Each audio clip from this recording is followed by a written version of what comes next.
This is Solside Up. I'm your host, Sol. Welcome to an hour of beautiful conversation. Open your heart and enjoy. All right. Hi, everyone. This is Sol and Solside Up. And today I have the great pleasure of bringing on a dear friend of mine, a colleague, and someone I've known for quite a few years already. And we always had great fun. And we thought we'd take that fun to the podcast here today.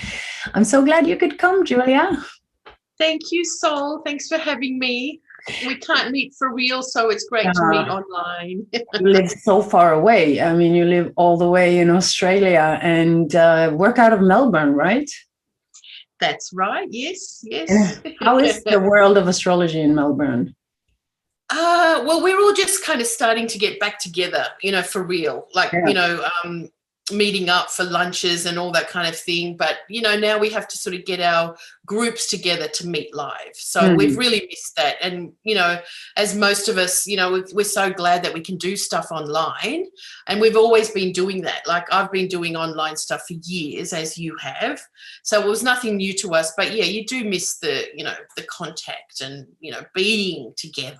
Yeah, definitely. Yeah. The conferences.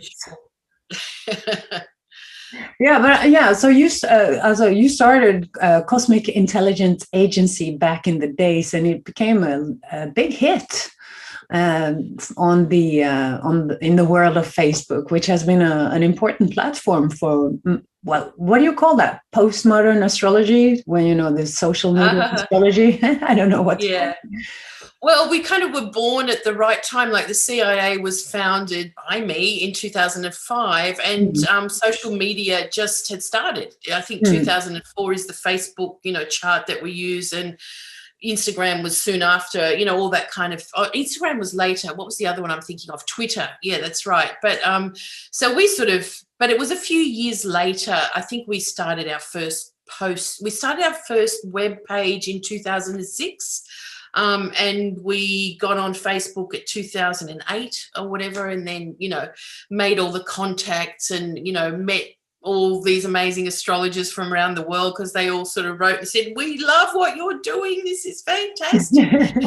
So, these little old astrologers from Australia, but, we soon became international. So from down under. I love the Australian people, the mindset, and the astrologer students and astrologers I met from Australia. I really respect and I adore them. I adore working with anybody from Australia, actually. So for me, it's been a very enriching experience to have, you connecting in a way. I think you've been the person that's been connecting pretty much, or to a large extent, the whole community in Australia with the rest of the world, Well, yes. I mean, there's been many of us in a way, but through that sort of getting the international, again, it was done before through all the organizations and stuff, but yeah, again, oh wow, they're from Australia,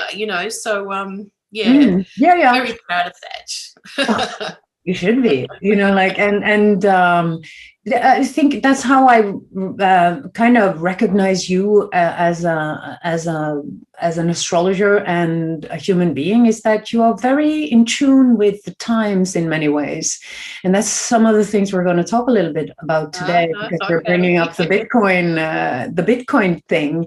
And, I wasn't surprised when I heard you had your head into crypto, to be quite honest, because I'm like, yeah, that would be Julia. She would probably enjoy something like that, because there's some kind of like a Aquarian soul to you, and you embrace easily like the world of media and social media in a way that the organizations haven't quite done, understandably enough, because it came as a surprise for a lot of us, the avalanche.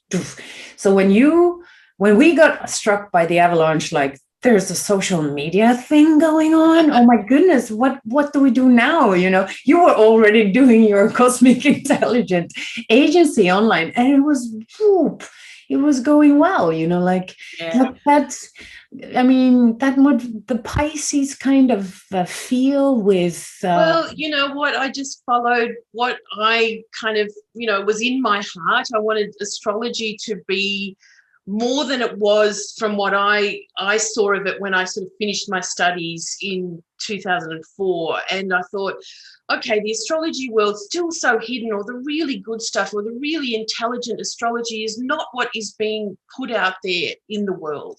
It was still a lot, all this sun sign stuff. And, it's like, that's not a representation of how amazing, astrology is. And then how it can be an influence in the world of consciousness, and how that was growing. And we need astrology as part of that consciousness, that awakening. And so we use, the name Cosmic Intelligence Agency just invited everyone to be part of it, or whoever just had that thought of like, oh yeah, that's a good idea. That's I'm agent 32, You are. You're a very good agent too, and a great astrologer. So, but the thing is, like when I first, like, I'm an agent, I love the playfulness about it. Like there's like this playful, joyful kind of creative energy around it. And that's something I really resonate well with. And I think, what you say there about sun sign astrology and how we now see that there is kind of like a growing mass of people interested in astrology. I recently saw this show, like an episode on the show the other day, and it was this girl saying it was about some millennials and working in some sort of they were publishing, a magazine for fashion, and they had an in-house astrologer coming in, and she was very precise and everything. So the whole episode was about her, this astrology thing. And then, among the journalists, there was one guy who didn't believe in astrology, and this girl looks at him and she says, "What? A millennial who does not believe in astrology?" And I'm like, Oh, so that's where oh my goodness. Okay, so that's where we are now, because when I grew up with astrology, I was pretty much the only one. Yeah, right. Yes. Yeah, but with the sun sign astrology and, like starting out in the 30s, back in the days, and then you had that big book. What was her name again? Linda Goodman. She did this book. In the 70s. Yeah, but that really was a massive hit, and it's been kind of massaged into the consciousness of people little by little. Like, we know it's hard to prove, scientifically speaking. It's the funny thing with soul and spiritual life, you can't quantify it, you can't replicate it by will.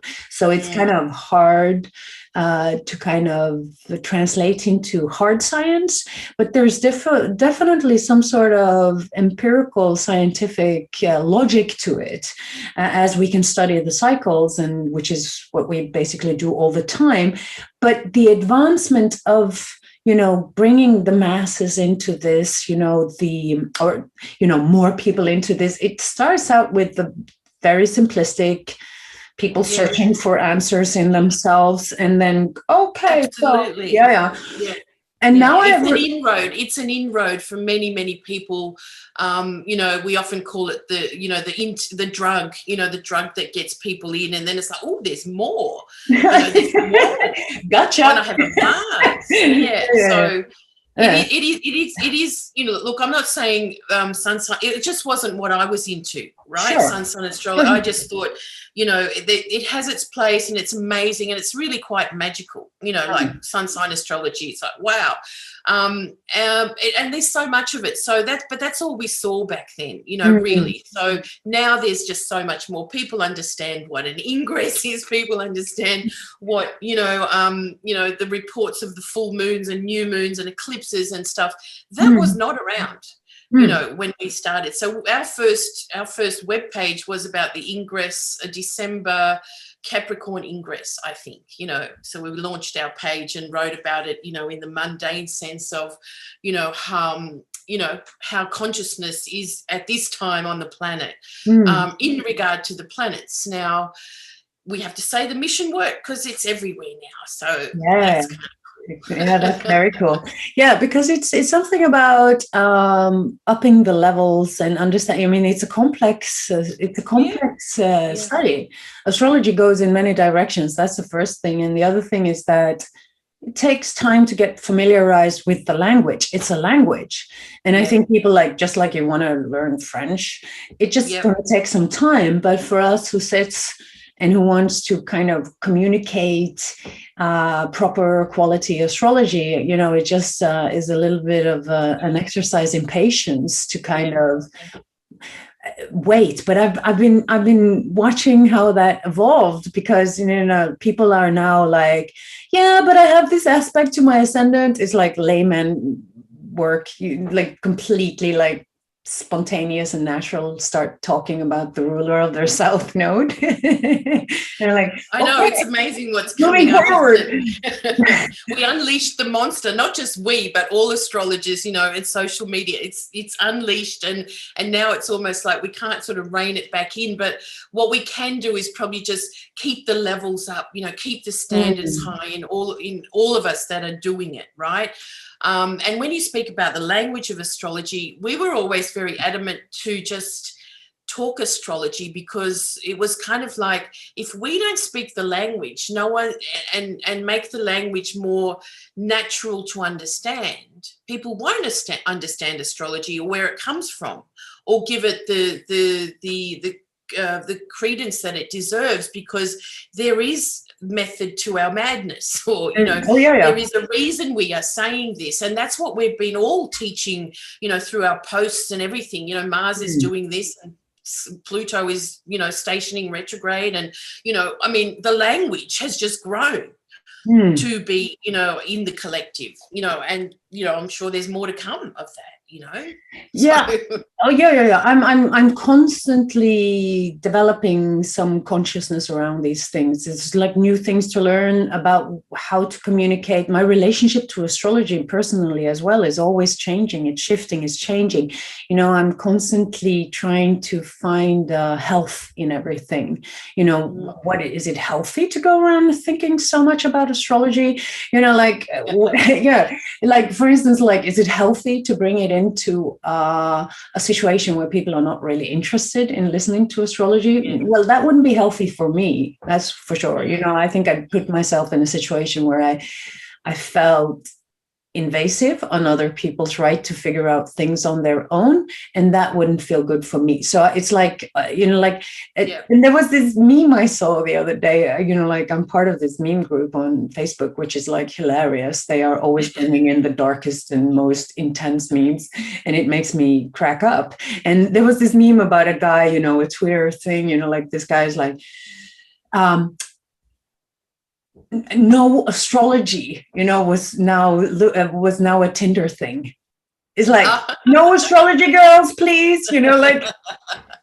Yeah, like, leave it out. Leave it out, please. That looks like it's gone a little bit too far, because, like, I normally never ask the people I have in my close surroundings, unless they want me to, of course, about their time of birth. I don't do that. I don't, I know the day they're born, because we celebrate their birthdays, but I don't intrude upon that. No, that's right. You say, oh, you've got a Venus retrograde birthday, it's going to mean that. Yeah, that's exactly right. Be invited to be part of it. Yeah, I'm not like that either. And it's not preaching. It's not about preaching that you should know this or that.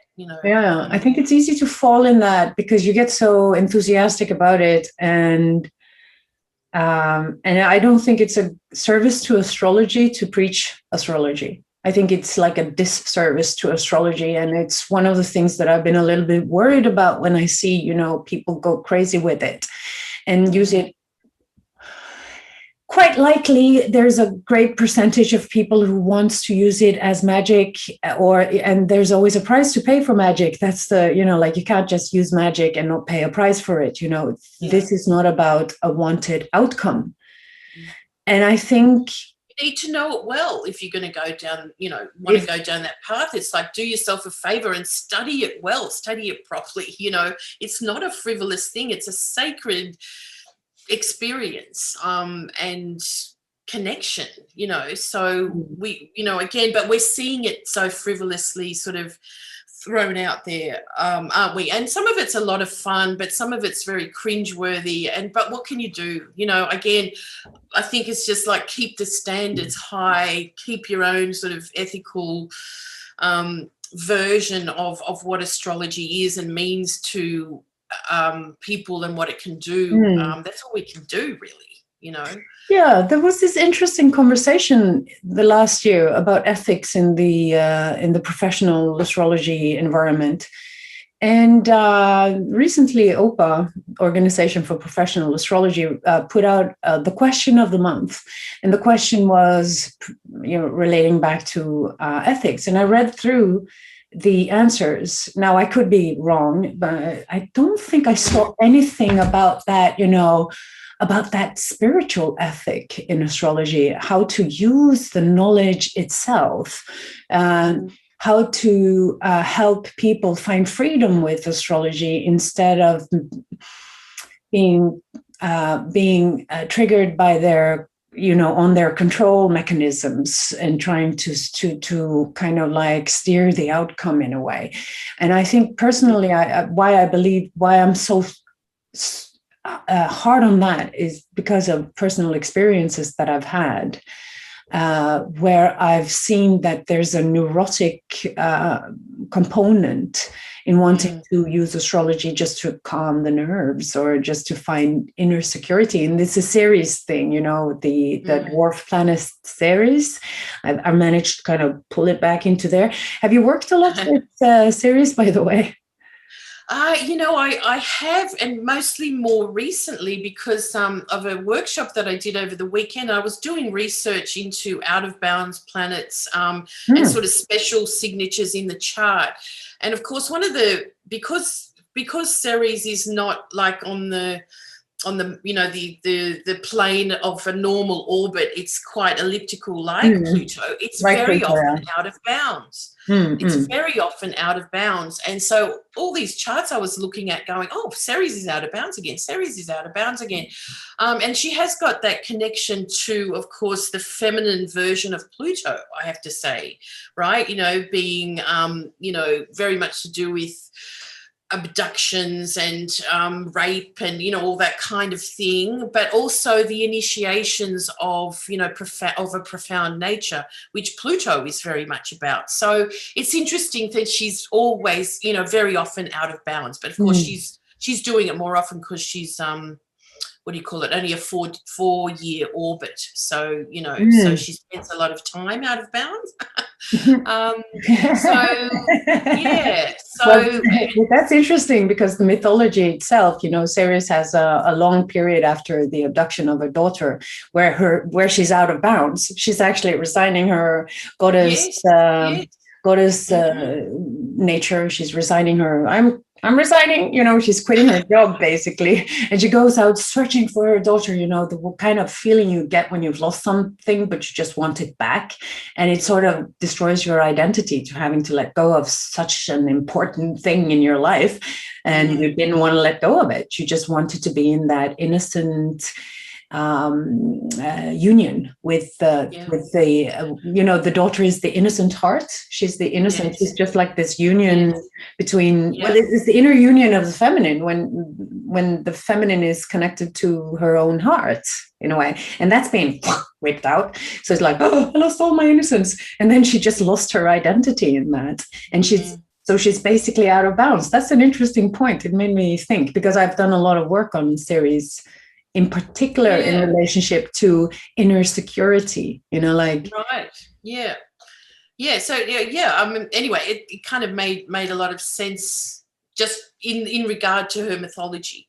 It did. She is often sort of off on another tangent, and in a really deep sort of aspect of life's initiations, like we will all lose someone in life, and we will always have to let go of our children, and all of those kind of things. So life, death, and rebirth, as much as Pluto is about, Ceres is about to me as well. They're part of in a quicker phase. Just a lot more immediate. Interesting. Huh.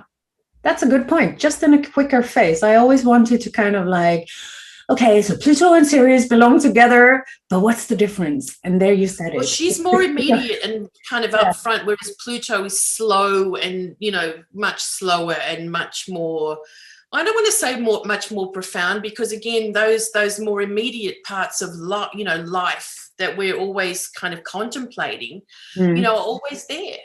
Someone coming, someone going, what the heart does. So yeah, all part of it.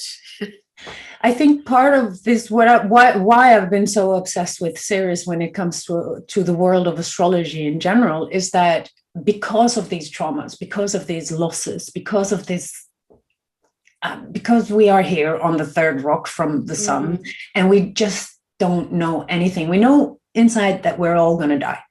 That's what we know. That we know. Yeah. And the rest is just like, we could starve to death. Nature, the goddess of fertility could leave us and abandon us, and we could be stuck in some sort of creative desert where there's no inspiration, and we lost ourselves. And she's the goddess of the grain as well. When you talk about, food and yeah.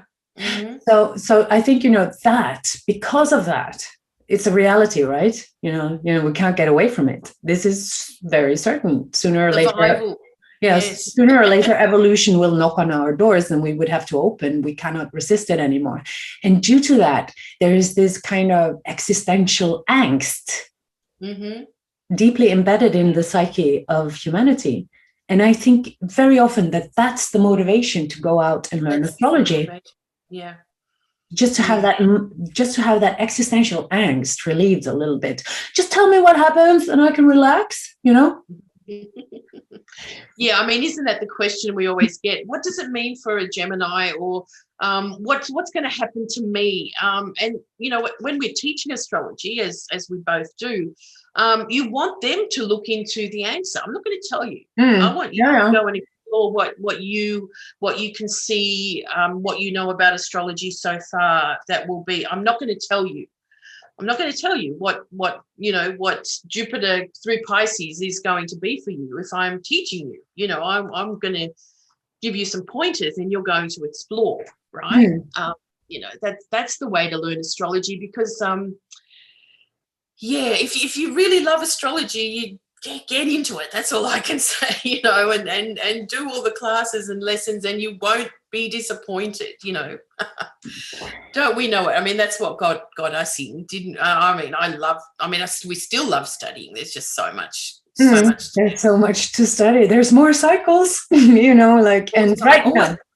And sharing, with different people, and what comes up, and that type of thing. So, we learn kind of from a textbook kind of version, but then when we understand it well, it becomes much more embellished and creative for just understanding the two things coming together to start with. And there's so many levels of understanding that and interpretations. So it's kind of endless. It's an endless story of where that can go, and for whoever's looking, and the depth that they will go into. Well, it's the study of this. I mean, I know you're very much into cycles. This is one of the things I love about your work. You're a big fan of cycles, and this is you have that inner nerd that is required if you really want to, you don't need motivation to do it. Yeah. Where is your Jupiter, by the way? In Aries. Aries. Yeah. In the 5th. Though, but I'm a Sag rising, so it's the combination, I suppose. It's like something kind of gets me, and then I'll just go forward with finding out more. Like, oh, I love it. I've got to find out more, and research. I totally have I'm quite in awe with people who have Jupiter in Aries. I'm really. Yeah, because it's a fire thing, like fire is intuition, and you're just like, boom, like there's no hesitation in the belief. I don't know, there might be a burnout of the belief after a while, but there's like no hesitation. There's like a conviction in it. Well, I am a Pisces, so my Jupiter, in the traditional sense, rules the Pisces and the ascendant. So it's almost like I get a sensation and a feeling. Oh, I love that. I'm off. I'm going on with this. Is anyone following? Who cares? Doesn't matter. I'm doing it. So it's that sort of attitude. Yeah. I've got Virgo on the midheaven. I've got Saturn in Aquarius. So Oh, you got Saturn in Aquarius, though. Doing right. Doing the hard work, like if you want to get something done, that type of thing. So, because today we're going to talk a little bit about Jupiter going into Pisces, and it's exactly the thing that like that would solve a lot of other issues that we have, namely faith and conviction, having kind of like a connection to your higher self in a way. Yeah. Which is, I think, the advantage of anyone who's a mature Pisces energy. They can just lean in and just listen in and then follow guidance from within. Being convinced about something is something that comes from the inside. You're like, people can tell me 1,000 things. Is knowing. It's about knowing. You just know. You follow your intuition, gut feeling for the knowing of the truth. It's not what some guru is telling you or what some astrologer is telling you. It's about, really sort of opening up to what your source is, right? What your source of, universal intelligence, let's just call it, and how you're tapping into that. So that's going to be the real personal sort of story for everyone to kind of get into, living your truth, not just finding it, but also living it, and noticing what we do every day, to what we kind of outsource to actually then having it as part of us, in the living system, in our system. So it's gonna bubble up a lot of stuff. Whenever I talk with you, it's just as you feed into my brain so much. I just get so inspired. And the thing is that because here we are with a super duper Jupiterian sitting right here, it's you. And I'm a Sun Jupiter too, so I get it. But Jupiter was part of the myth with Ceres, Pluto, Proserpina. He's the guy that Pluto approaches and says, "Hey, dude, can I get a wife? I want her." No, you can't have her. It's she's gonna be pissed. You can't just take her. And then eventually he's part of that kind of like that decision. Like he's letting it happen. He's allowing it to happen. Well, he's the justice as well, isn't he? The one that has the last say. Jupiter, justice. Jovial, all those words are the big words for Jupiter. That's a good point. He has the answer. Because a lot of when I've observed Jupiter transits, there's a lot of letting go with them very often. And the Ceres Pluto story tells me about an attachment that is ready to be let go of, because Proserpina is coming in. She's coming into age. She's growing into her puberty, her sexuality. It would make sense for the mother to let go of her daughter. So there's like this, and Pluto is always knocking on the door when you don't want to let go of something voluntarily. You have to let go of it. So that's the aspect of the mythology that I don't think we talk too much about. But Jupiter is part of it too, because he says, "Go, you can do it. It's okay." Jupiter is the moral compass of ourselves, isn't he? So it's like if we will do that or we won't do that. And the moral justice that we live by, like if it's influenced by society, if it's influenced by a guru or whatever it is, in the end, it's about our own way of living that. And of course, mythology, Zeus does anything he wants. He does anything he wants. Oh, right. Boy, so what does that tell us? Like whose morals and compass are we living by? And in the end, it's about living our real truth. That's what Jupiter is in astrology, personally, about finding that for ourselves. I mean, Jupiter brought a lot of problems also to Earth. That's what, like the mythology of Jupiter also shows the hubris, the ideological differences between people, like my truth versus your truth, like the relativity of truth. Yeah. But now that he enters into the ultimate truth, the sign of Pisces, I mean, how do you see that coming in, like, what are your thoughts about this coming cycle that begins the 13th of May?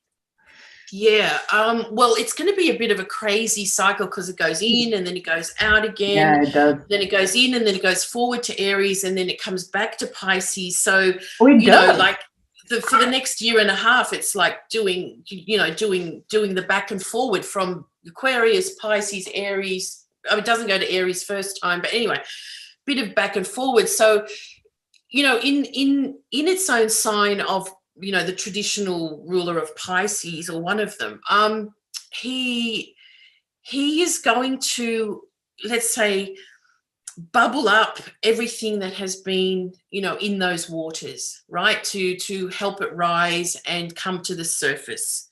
Right, mm-hmm. The truth be known, right? The truth be known, but from my waters, right?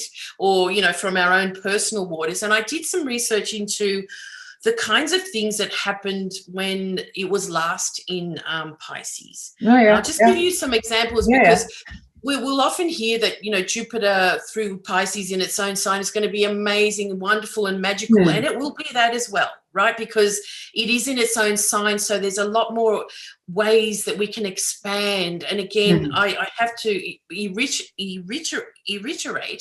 that it is about living and finding your truth, because you have to trust that first to fully be engaged, okay? So he's going to help us find that. But then a Jupiter transit, again, depending if it's on your sun or if it's on your moon or whatever it is, or it's going past your ascendant, they're often very overwhelming. There's so much to take in, right? So it's almost like, oh my God, there's so much happening. How do I deal with it? So it's huge. The Jupiter transit will be huge. On the scope of the world and what's going on, it's almost like we're kind of looking at it thinking, is this going to make things better than it was, than it has been? Is this going to help us get together again? Is this going to be sort of when we can dance again and sing and celebrate? I'm not sure about that yet. Do you know what I mean? Like, I wouldn't be saying that that's going to be the version that we see. It's going to be much more chaotic than that. A lot of truth will rise to the surface about, the opinions and the ideas that everyone has as what's really been going on as a pandemic hits the planet, or has hit the planet. So there's going to be a lot of truth rising. One of the things that came out in the last transit was WikiLeaks put out the collateral murder information, right, about America and being in Iraq and stuff. Yeah. But that was being, let's say, the information was being gathered during the Jupiter in Pisces time, but it was delivered when Jupiter just snuck into Aries a little bit. Yeah, and then it went back to Pisces. and then the consequences of what was released, right, of Jupiter in Pisces and this information, changed the world and our idea of what is going on in these war zones. Again, I have to say like it wasn't the first time we've been alerted to that. Another thing that happened was the big deep water horizon crisis of oil spillage in the Gulf. Huge, uncontrollable spill of the oil in the Gulf. That coincided with Chiron just moving into Pisces at 0 Pisces, but Jupiter was in Pisces at the same time. And the Arab Spring also began, or was being seeded at the time of Jupiter in Pisces. And then it sort of came into, let's say, action, or the revolution more began with Jupiter in Aries, but it was seeded in that time frame. Yeah, so you can see how amazingly, what's going to bubble up this time, what is going to come out. It's so interesting because, I'm sitting here thinking about ideals and illusions and truth and whatnot, because there's like a very fascinating specter in Pisces. It's going from naivety to enlightenment through the evolution of the facility of discrimination as seen to its polarity point, Virgo. So it's kind of like a rough ride because we were there and we didn't know, imagine all the things you did that you wish you didn't do, but you didn't know better and then you just did it because it felt like the right thing to do there and then. So Jupiter is when it's not aligned with the soul and with an even deeper quality. And for instance, Saturn, it can run completely havoc in one's life and we misjudge, we miss the mark. We think ourselves stronger than we actually are. There's this sense of hubris, like I can take this is okay, no problem, I can do that. Risk-taking, risky behavior, all that. Yeah. And also, what you mentioned with the WikiLeaks thing there, like that was such an interesting point because it was like discovered in Pisces and then seeded into the world through Aries, which is, and now we will see the same cycle happening and it will go back and forth between these two signs. It's a chaotic and interesting dance, that one. But for me, Pisces, since there's like this level of disillusionment happening, it makes sense that, a lot of people, when they were kind of exposed to the WikiLeaks material, they started like, what's going on again? What is really real? What is really real? And that's the big question with Jupiter in Pisces, because what is really real? Is astrology really real? I think a lot of people will go into a mind-boggling. Well, I have to admit that one of the most important and not so much spoken about things that needs to happen when you study astrology is that you question astrology occasionally. Sometimes you just have to think, is this real? Am I just making it up? Is this just like the grandest illusion of them all? Is this just like a thing, like some people believe that NASA, all people in NASA are in on this flat Earth thing. Every person in NASA is just a Photoshopper. It doesn't make sense to me. Like everybody should be a Photoshopper. Like I know every time we post something about NASA, it's like, you get all these comments about, that's just Photoshop. Right. Well, I don't really know. I haven't gone and, met the astronauts or whatever to really, really know. I mean, we have to admit that we just don't know shit. Some of the stuff we just don't know. It's a little hard to admit sometimes because we're so convinced. But the thing is, with astrology, you become an even better student, even more serious about your profession and your art and your craft. If you have those moments of disillusionment with everything, you just start just letting it go. Try that and see what boomerangs back. Try it. That would be putting the test on faith. I saw once there was this program. It was such an interesting program years back on television, and there was this philosopher who was in for a talk with a talk show host, and the guy says, every Monday I have an existential crisis about my own work. And I'm like, oh, wow, I love it. Every Monday he goes into this, why am I doing this? What is the reason for my interest in this strange field? Philosophy. It's such a mind, you can go to philosophy and you're like, I can, but I think it can be a little bit overwhelming for anyone to be involved in such esoteric knowledge without going and having a moment of what am I doing, and that's absolutely it makes it real. It makes us all real then, as opposed to some sort of amazing gurus that are up there, knowing everything. We don't. No, we don't. And we don't. And I don't think Sarah is like that. I think she wants to know. She wants to hold on to something that is like, is this it? It's this, that's the answer, right? She's coming back, right? She's coming back. Tell me she's coming back. And it's so funny that every year the daughter has to return to the underworld And it's probably the She same. likes it there, though. She actually likes it there, doesn't Eventually, she turns into a she? Oh, she queen, though. eventually. She's like, I'm the ruler of the underworld. You know, she's taking her throne. She is. Yeah. She becomes And the queen. oh, That's right.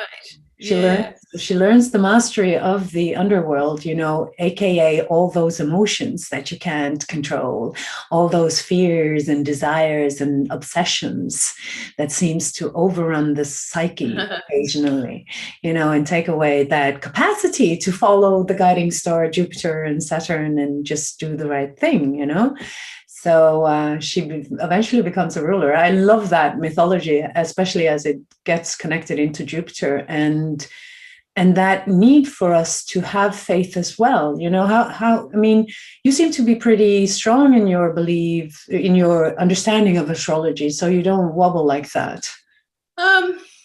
Look, I had to learn to trust it, you know.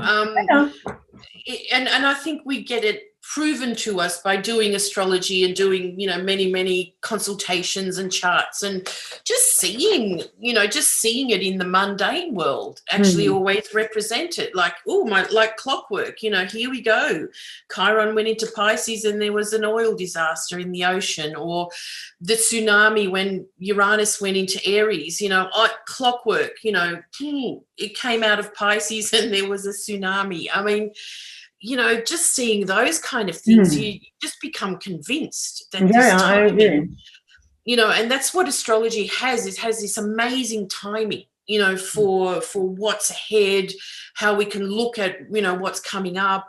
We won't always know exactly what it's about. It's full of amazing surprises, but we always kind of, you know, can look back and we get an idea of the kinds of things that, you know, will be happening. Like I just gave you those examples of Jupiter in Pisces. So it's not going to be all, you know, trumpets and bells and celebrations, you know, which you might hear in other places. There's going to be a lot of things that come up and out. That will then, you know, perhaps be more unleashed with Jupiter in Aries later on.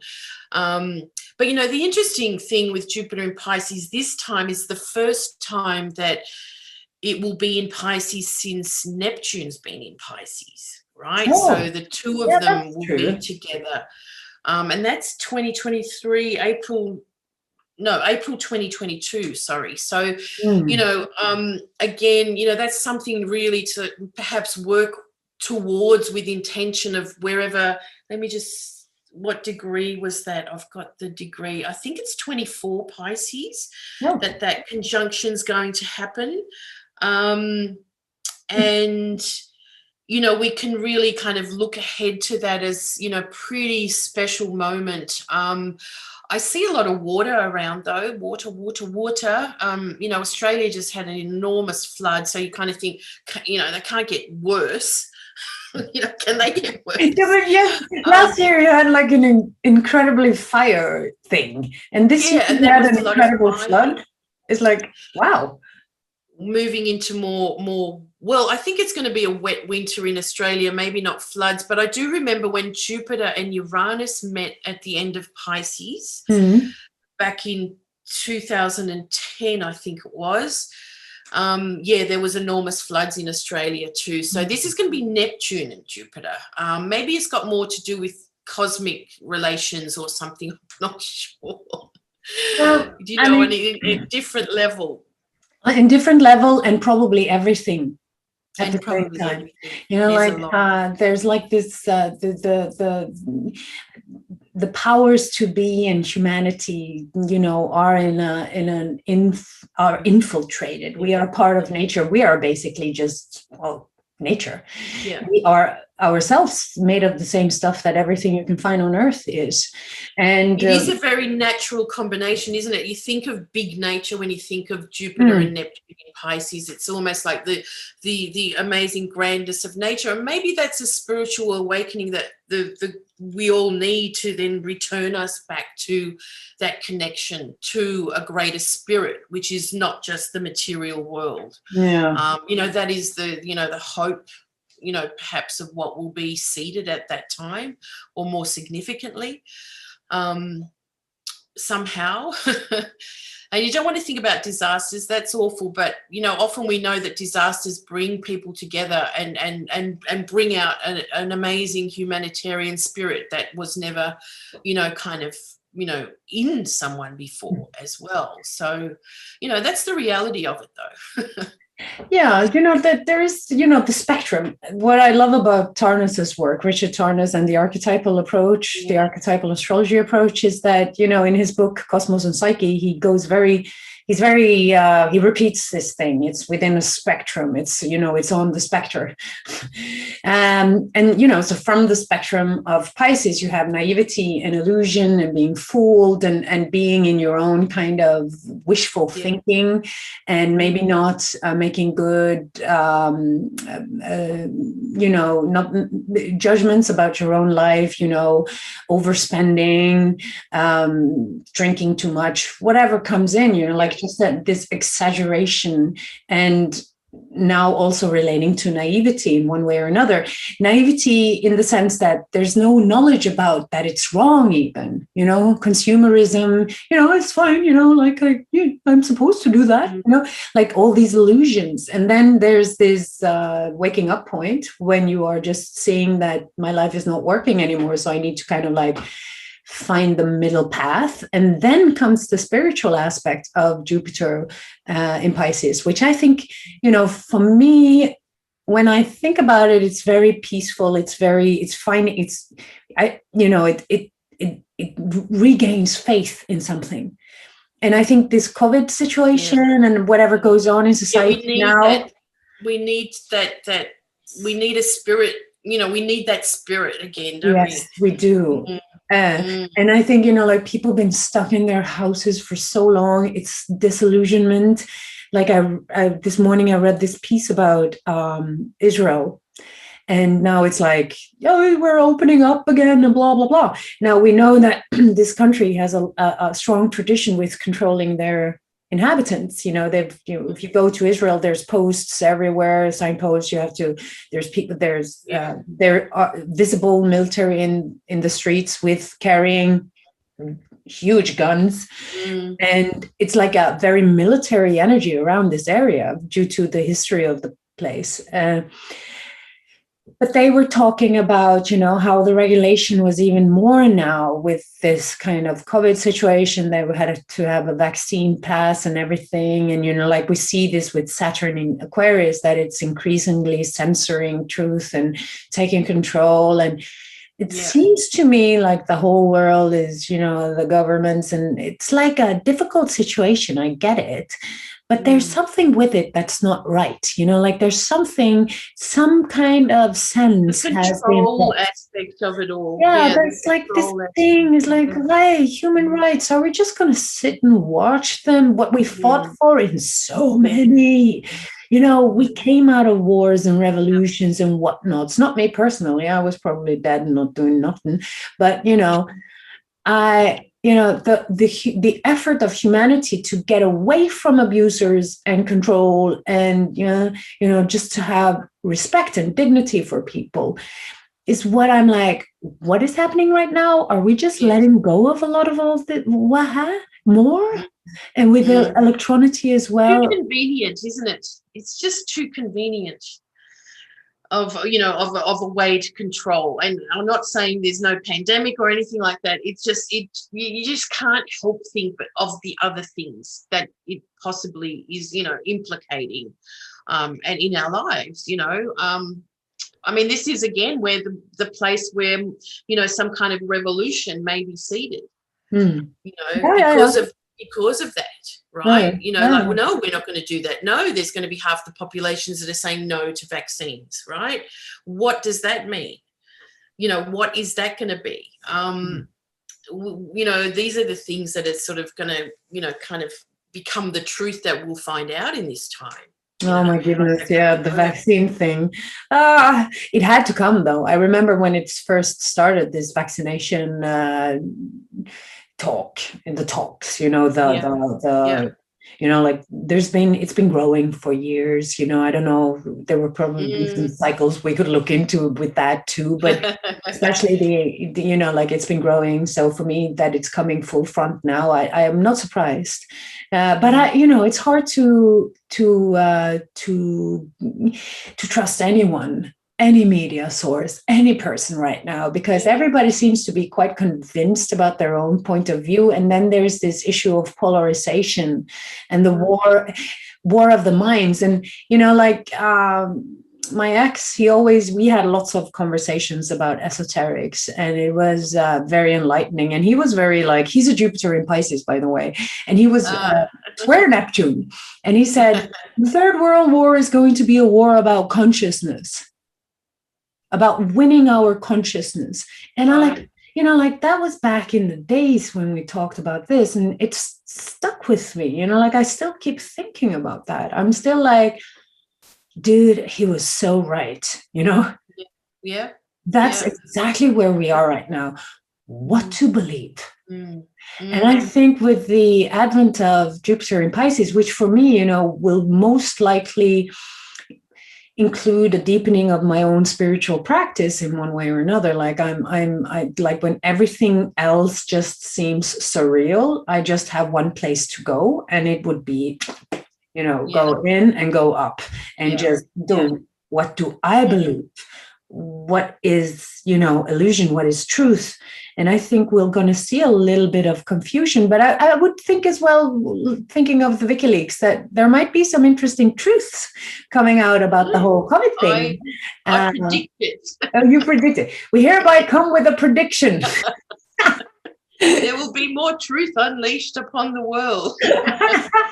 So be it, I agree with you. I didn't think about that before we started talking about it. There's this whole, I think people need to know, we need to have more knowledge about what's really going on. Yeah.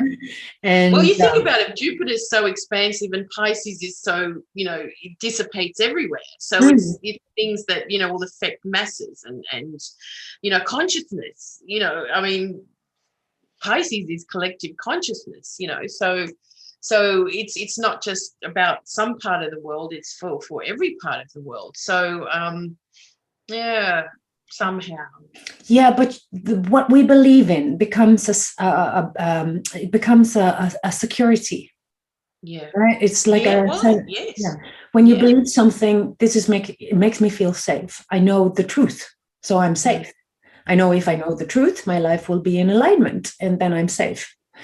But when you are presented with new knowledge, that's right. It's oh, okay. So it's always got to be updated. I always say, with Jupiter, it's we've got to update the information.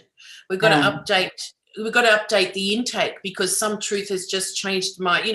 We might find something out about our father or our mother or our brother or our husband. There's a truth that sort of says, oh my God, I didn't know that before. And it changes our lives profoundly. So, or our relationship or our work or whatever, whatever area it might sort of come to. But it's very much opening to truth that has perhaps been hidden. Again, Pisces, in this realm of, where is it? I don't know. I can't find it. But then, Jupiter, that's his job now, to sort of, again, uncover hidden messages as well. Things that, I do see it as a very magical time too, because we're going to be asked to be following our intuition to help guide us, which is the best guide, I think. As well as, looking for signs and symbols about which way to go, as opposed to thinking that we know everything just rationally, right? So Pisces teaches us that, and Jupiter is a great teacher, so. Well, it's evident that with expansion of knowledge also comes the need to let go of the old. And it's a mutable sign, it's the end of a season in the astrology wheel. So it's about letting go of the seeding of what's next. Yeah. Did you see that wonderful story, The Octopus Teacher? I did. Yes. Yeah, and to me, that's a beautiful Pisces story, because, you know, this little creature is just so interesting. He lives under the ocean. He disguises himself with all this, you know, this amazing so way. beautiful. I so love beautiful. this. Yeah. You know, makes contact with the unknown. You know, there's just so many kind of things about it when you look at it. And then at the end, like, and he hides, he's surviving, you know, this shark, you know, and he hides under this shark, and, you know, like, just amazing. But then at the end, you know, after it sort of dies and it turns all white or whatever, and then its whole body just dissipates and disintegrates as food for, you know, more of the ocean. Yes. That's Pisces, right? That is like this sort of the way it can dissipate as food for the next thing to come, right? So whatever truth will be found in that timing will be, you know, some fodder or some, you know, the seeds that will sprout later down the track in Aries. So, you know, I mean, we can be excited about how that's going to be for us personally. Probably more so than what will be on a mundane level. Yeah, but I think, you know, like, if we just take it into a mundane level right now, which is also the big, you know, we saw a great expansion in the world of crypto last year. And that came with the Jupiter-Saturn thing, you know. This is also, by the way, the first Jupiter ingress into Pisces after the new cycle between Saturn and Jupiter. So we are standing at the beginning of a new Jupiter-Saturn world era, in a way, a new world order, if you like, a cultural shift, a change. And crypto seems to be a part of that, as Uranus is digging its way through Taurus, the sign of economy. And now Jupiter will enter into Pisces. There's things happening. Do you want? I'm pulling up the chart for the blockchain thing, the father of all blockchains. What the Mr. Bitcoin himself, which is an elusive. It came out of something extremely elusive, didn't it? Like, the people don't really know who made it, but it. Well, it was Yakimoto. Now I can't remember the name. Yeah, but nobody saw the guy ever. It's like, no, he's an enigma, which is, you know, is it a real person? You know, all that kind of stuff. We just don't really know. And this is the chart that is most commonly used. I'm a bit sort of, because I've seen different charts for Ireland and Japan, but this is the one that's most commonly used. So, you know, I think we can kind of just, you know, read stuff from there. Oh, yeah.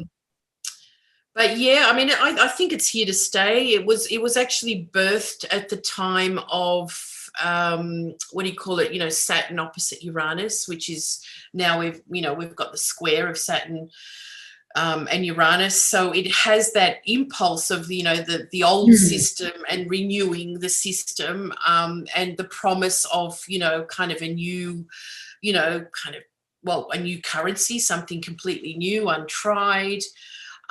There's a lot of things in this chart that we've kind of, you know, looked at over the time.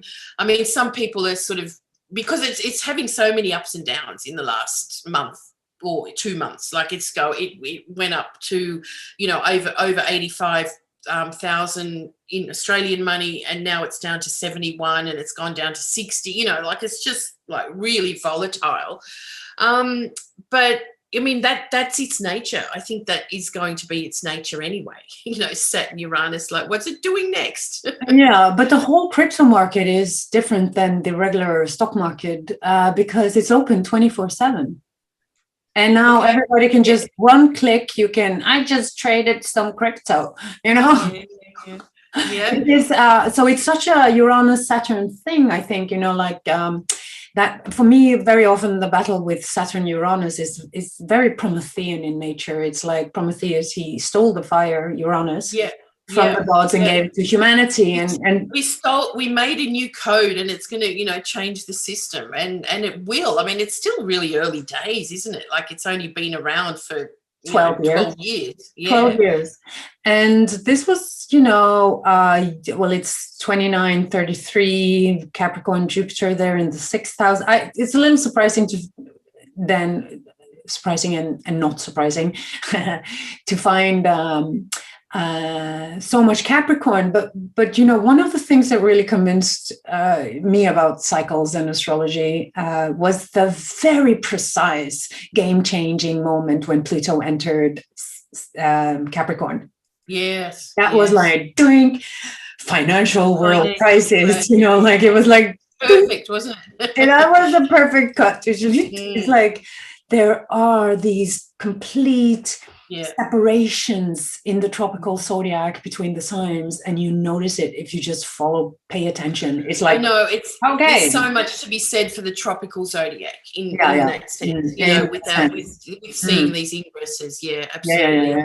Yeah. I follow the ingresses, and that Pluto ingress, whoop, so and we see that Venus is in Pisces, and this is very interesting because Venus in Pisces, if you interpret it evolutionary speaking, you will have people that go from rags to riches and then back again. True. So I think a lot of people are like, there was this guy who told me this story about somebody who lost their keys to their the wallet or whatever. Their wallets, and they were like, like they just went from I know billions can be lost, and billions can be made. Venus in Pisces, Venus in Pisces. Yeah. Now Jupiter is heading into this area, like it's just the 13th of May. We can look at that. It's going to be right there. It's just going to be right there, on that. Where is Jupiter? There you are. Yeah. This is the we always, the understanding I've got, I'm not trading every day, I'm just watching it. I've got some it was given to me because of some readings 4 years ago, and I've just watched it grow. But watching it, I have tried to watch it every day, and it's just it doesn't make enough sense. Right. So it's more the long time stuff that we have to sort of follow. It's the long term. If you're going to trade it every day, then you're going to have to go. What's the word? You'd have to really know what you were doing. Okay, otherwise you're going to lose, right? So, but at the moment it's kind of hovering. If you see a big spike, it's going to eventually come down. Right. And then when you see it come down, that's the time to buy some, because it's going to go up again, so it's that sort of up and down and following the big spikes. It's going to be interesting to see what Jupiter does. Ingresses do make a big change, so it will change the trend usually. So if it's continued to go up, it might fall, but if it's continued to be sort of hovering in a low point, it will probably shoot right up. Oh, right? That's for sure. And one of my guys said, you know what, when the hairdresser starts talking about crypto, that's when it went public. That's when everybody's got a wallet and everybody's in it. And I if you look at this chart, it's like it's the North Node in Aquarius on the ascendant-descendant axis, whether or not I see that you put this chart to London. I'm not sure if that was where it was established. No, it is the most common one used. So okay. Well, it makes sense on a symbolical level, definitely, because Uranus been, Saturn and Uranus have been both touching and brushing those fixed degrees, 10, that 10 degree, 9, 8, 10 degree. Well, that's when it rose. Like its highest point was actually the 14th of April. So it did rise, and then its highest point was the 14th of April, which I'm trying to remember. Did I write down what was happening on the 14th of April? But, there's a lot of things in that Aquarius zone that, have been highlighted, especially in the last few months since it's gone, up.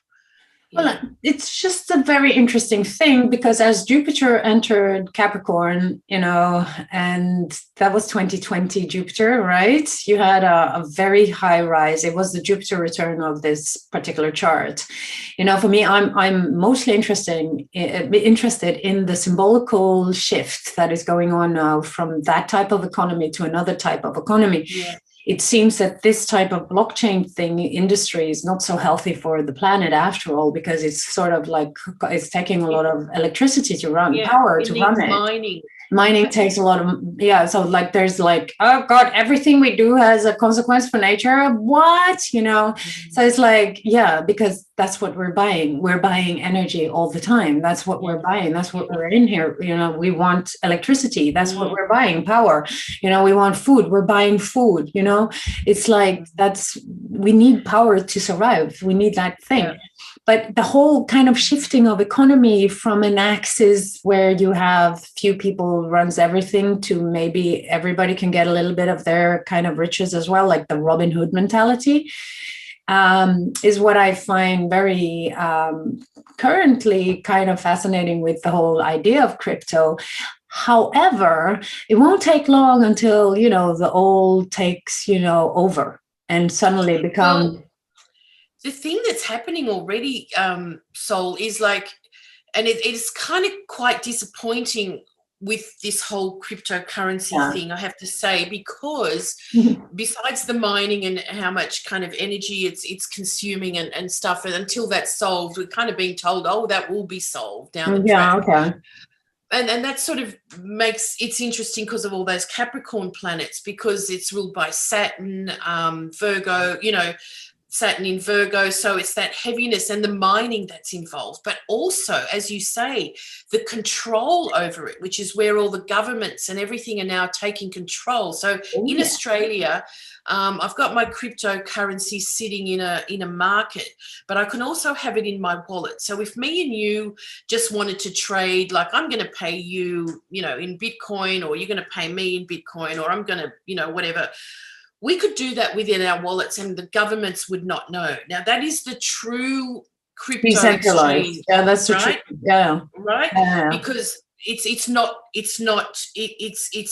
decentralizing who is doing, who has control over it. But if you want to cash any of that out, you have to have an account that is connected to your bank account that then is the cash that, you will be taxed on. So it completely takes away the freedom that was originally sort of seen or promised. Do you know what I mean? Because the governments and everything have taken over and become part of it.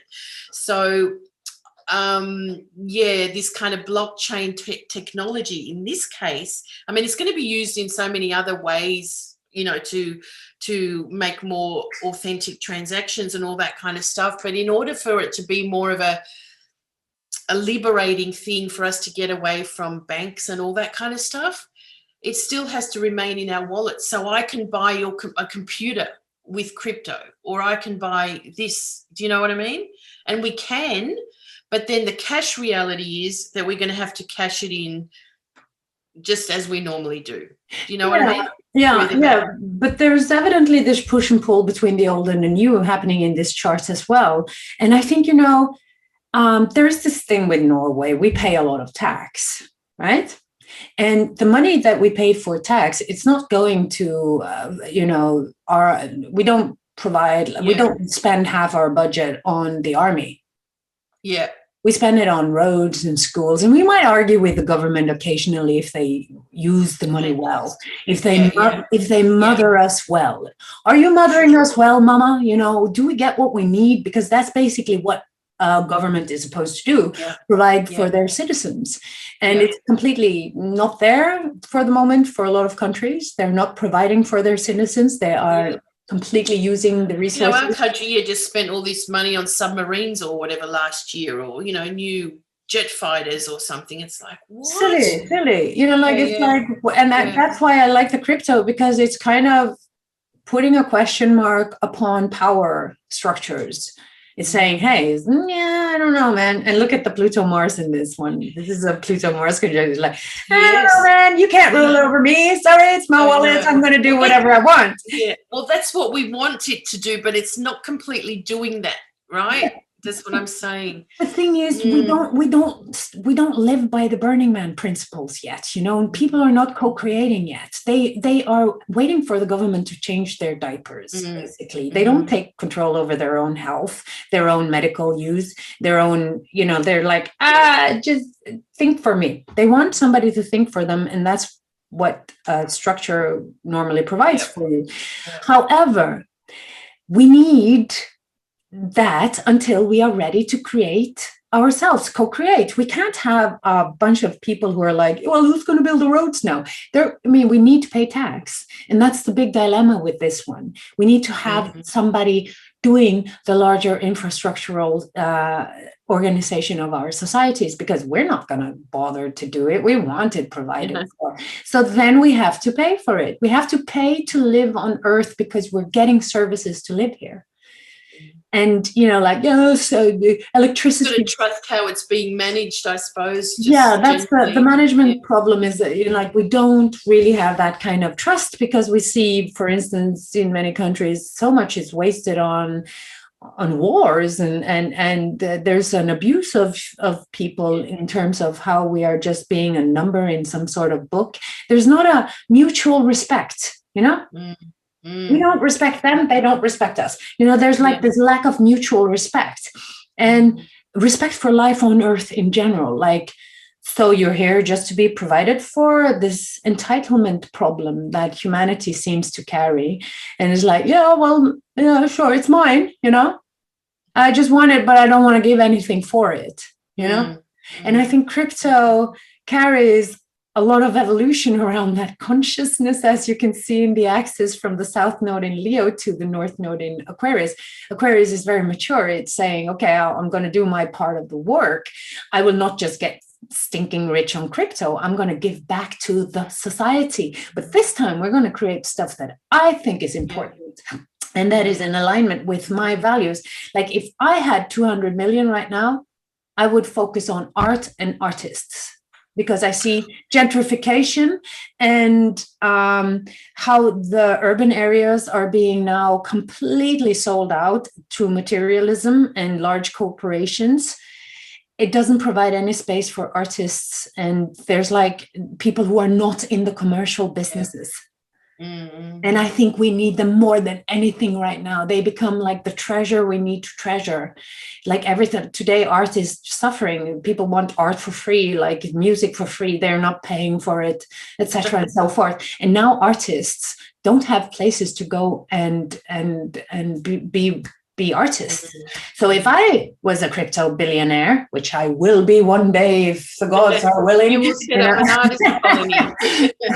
Well, go Ethereum, go, you know, that's what we want. You know, we're not on the Bitcoin train. But the thing is, I would do that because I would never keep the money myself. Why would I? I don't need all this money. I need a society that thrives.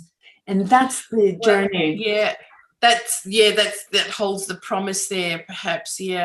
But you know what, there is a thing called now I can't remember, where there's digital art made that's being sold for enormous amounts of money through crypto. What is that called again? You need to find that thing for me, because I need to see that thing. Okay, I'll find the word. But I mean, the amazing sort of ability or the promise in this chart, you know, that continues is that the North Node there is on the node of Neptune as well, the nodes of Neptune. It's, you know, it's a collective sort of, you know, like invitation for everyone to be involved, you know, with Neptune there, or on Neptune's planetary node. That Mars is out of bounds. So it has no control, which is interesting. And what else was there? Oh, I remember talking with Olga once about Vesta in Taurus as well, being aligned with that Venus. And when that Jupiter comes up, Vesta is very much about investment. So it is very real. This crypto is very, very real. So, you know, I don't know. get into it somehow, I think. Well, either everything is spiritual or nothing is spiritual. We can't just separate worlds here. I mean, spirituality, it's transcend and include. It embodies every level of reality. And this one, if you look at it from a spiritual point of view as a human evolution, I think, if we want that freedom that we want to have, which is the impulse of driving forward a crypto market, a decentralized market, a globalized market in a way, it's a globalized thing. We have to be aware of our responsibility as human beings and start creating with the money and not just harvesting them for ourselves. Of course, we need basic security. Everybody does that. Everybody needs a roof over their head, electricity and water and food. That's, basic requirements, clothes, the bottom of Maslow's pyramid. And then we need to start sharing, we need to start sharing the rest. And that's the problem I see with the economy today is the hoarding. I just want everything for myself. What do you need 600 billion, zillion, gazillion dollars for? Nobody needs that.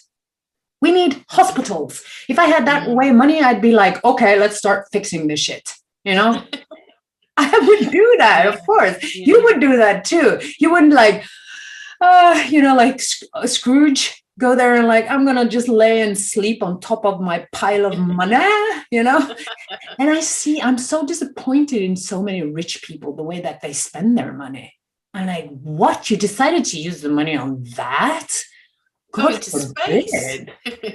Space. Yeah, well, I don't know what kind of thing, I don't question space travel in a way, but yeah, it's true. We have a lot of issues that we need to sort out on planet Earth.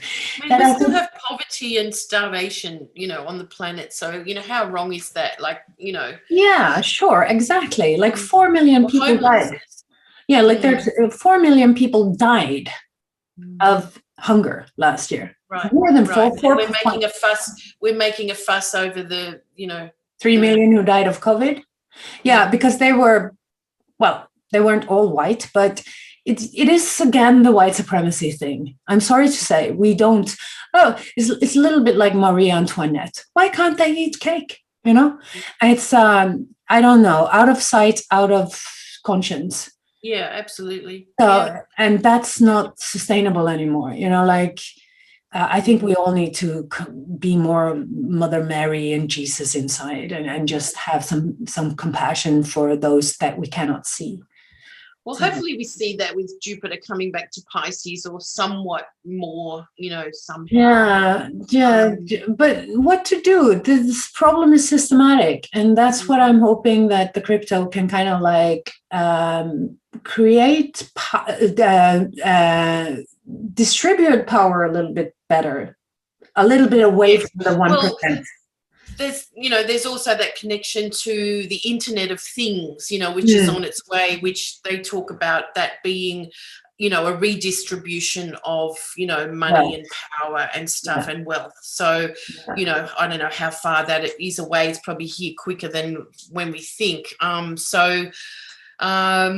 It's certainly a new world that's, opening up and, being delivered or, being, we kind of got to be part of it. But so many more people are, how many people have I heard, that are really ready to, get that little sort of country place and get out of the cities and,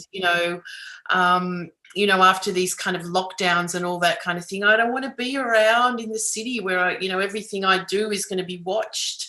In that sort of sense. I just spent 3 weeks part of the 3 weeks I was away up in a town called Blinven in the outback, where there's no police. They don't go that far up into the hills. There's 28 people that live in the area. Visitors come because they use the homesteads, and it's a, pretty amazing landscape for tourism. But, in the end, everyone knows who each other is and look up, it's just so it was so beautiful because I live in the suburbs here, and I just sort of thought, oh man, am I ready to kind of go and live somewhere out there where, you know, I'm sure there'd still be surveillance or whatever, but there's this real appeal to, you know, set up your own kind of, and I know with the younger people too, because they can't afford houses. They can't afford to buy houses. No, it's so strange. Gentrification, it's called.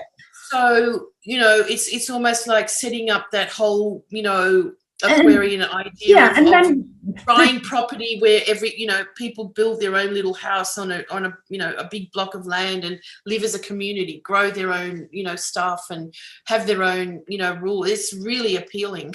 But look at Ceres in this chart. It's in the second house in Virgo. So it's like being provided for basics, you know, having a house, a home, the physical reality of it all.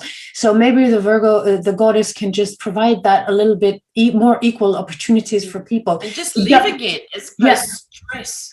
Dawn Brodrogi, one of my favorite astrologers on earth, who's sadly has passed away, wrote an article about Ceres that changed that really blew my mind. She was talking about greed. And what we see with huge, big world problem, greed. You know, the goddess is not fond of greed. She will take away greed. That's why she, you know, the whole thing of but I want to keep her. She's mine. You know, like you have to let go, you know, like let go. You can't control people. You can't own them. You can't. There's like if you are to become a ruler, it's because you have the qualities of inside of yourself. So you know how to handle power without getting corrupted, and doing it for your own sake, stuff like that. But the problem with gentrification, the way that I've seen in a large scale in our town as well, and in our bigger cities, is that people can't afford housing, and it's an abomination. It's disgusting, and because who owns these buildings?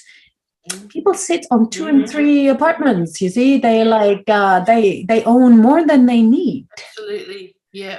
And we had this thing in Australia, but it changed years ago where, you know, you could accumulate all these properties and stuff, and then you could have a negatively geared tax return because you were responsible for, you know, all the costs and, you know, all this kind of stuff.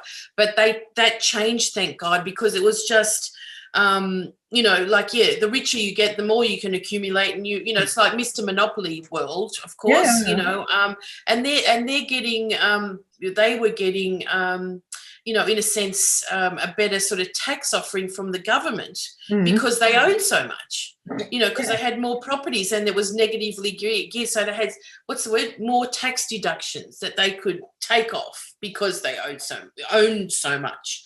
That's changed to only having one property or able to have one property or something. I don't know. But anyway, it's just, there's still so much more, you know, out of balance with the rich. I mean, there were so many more of the rich got richer over the COVID. All the little places closed down, were forced to close, could not afford to stay open.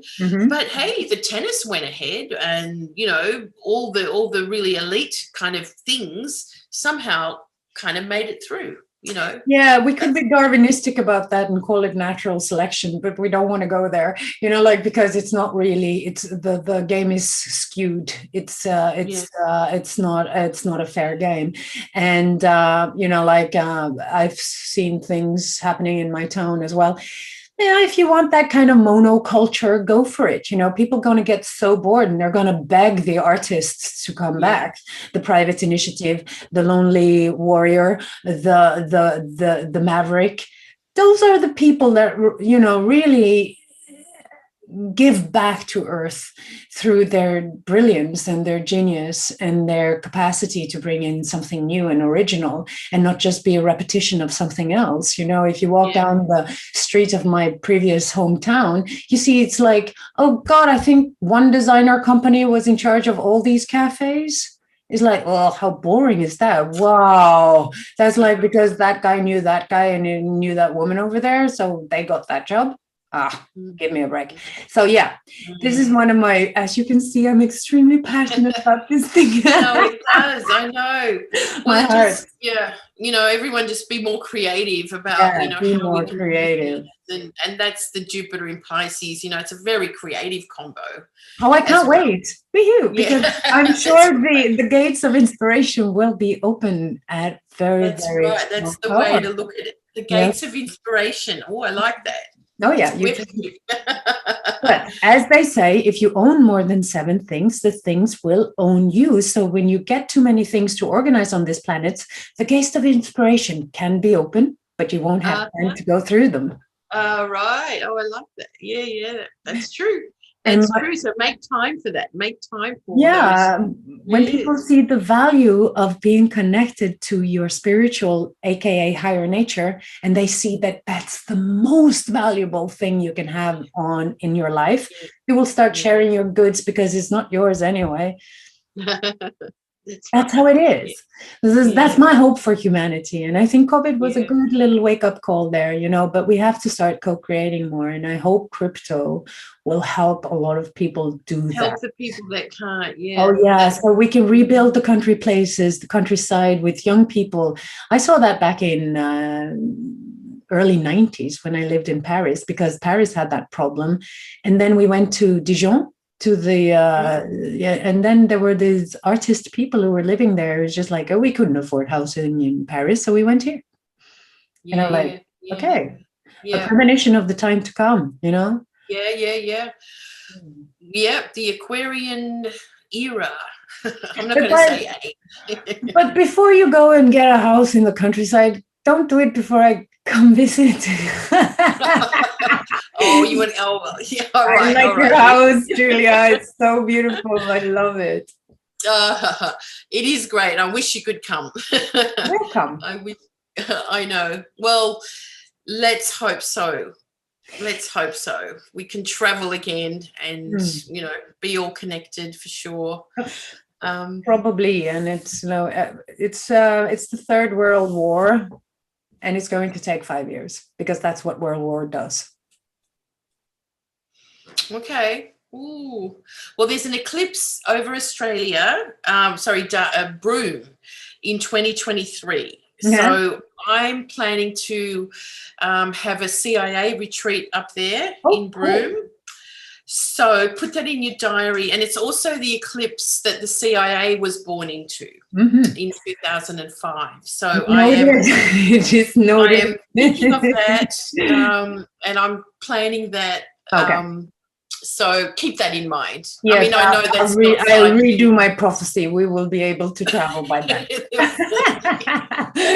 Yeah, let's hope so. Of course. Jupiter is in Pisces. We're all gonna start praying for shit. I think it's in Aries by then, but anyway, that yes. Yeah, but the Pisces is the preparation phase. Yes, the preparation. That's right. Start praying, learn. Yeah. It's going to be interesting. It certainly is. Yeah. Well, this was an interesting chat. Thank you so much. We can certainly chit chat for hours, and that's why we're friends. Oh, thanks, Sol. I love it. Well, I hope the listeners enjoyed our chit chat. There's always a lot to cover. Where what's it called? The rabbit hole takes us. Mm-hmm. Oh, it's fun rabbit hole. The astrology rabbit hole. Yeah. So we'll be in touch. We'll be doing some workshops together, won't we? We're going to do some workshops together through the year. So keep your eye out for Sol and Julia. Sol and Julia, the Pisces and the Aquarius. That's a good combo. Yeah. Okay. Yeah. Good. Anyway, I'm going to let people know underneath this video where they can find you.